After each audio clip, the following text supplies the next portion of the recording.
Happy Diwali madam. Thank you రా. ఏంటి Diwali celebrations ఎలా జరుగుతున్నాయి? ఫైన్ మేడం, బాగా జరుగుతున్నాయి. ఓకే, మరి ప్రెగ్నెన్సీ కదా, ఏం ప్రికాషన్స్ తీసుకోవాలనుకుంటున్నావు?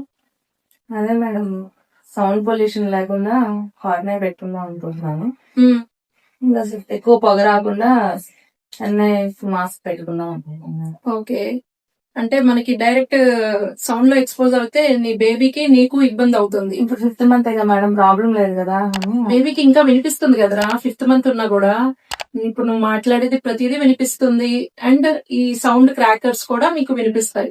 అందుకని చెప్పి ఖచ్చితంగా ఇయర్ ప్లగ్స్ పెట్టుకోవాలి అండ్ ఇండోర్ లోనే ఉండాలి. Okay, okay. And N95 mask కూడా నువ్వు చెప్పినట్టు కంపల్సరీగా పెట్టుకో. డైరెక్ట్ క్రాకర్స్ కాలుస్తున్న చోట వెళ్ళొద్దు. ఓకే. దివాళీ అంటే ఫెస్టివల్ ఆఫ్ లైట్స్ ఉండాలి, అంతేగాని ఫెస్టివల్ ఆఫ్ బాంబ్స్ క్రాకర్స్ కాదు. Oh shit, man! Oh shit! Not that.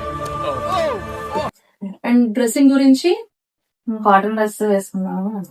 మరీ లూజ్ కాదు, మరీ టైట్ కాదు, కొంచెం కంఫర్టబుల్ గా ఉండేటట్టు వేసుకోవాలి. స్వీట్స్ అవి ఎక్కువ తినకూడదు, ఎందుకంటే ఆయిలీ ఫుడ్స్, స్వీట్స్, ఈ పూజలు అని చెప్పి తినేసి ఎక్కువ షుగర్ లెవెల్స్ పెరిగిపోతాయి. అదొకటి చూసుకో, ఓకేనా? నెక్స్ట్ ఇంకేం చేద్దాం అనుకుంటున్నావు?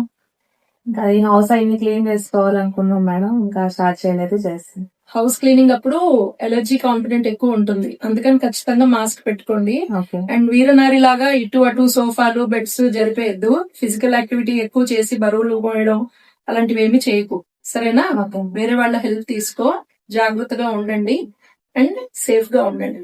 Have a happy and safe Diwali. Thank you. Okay.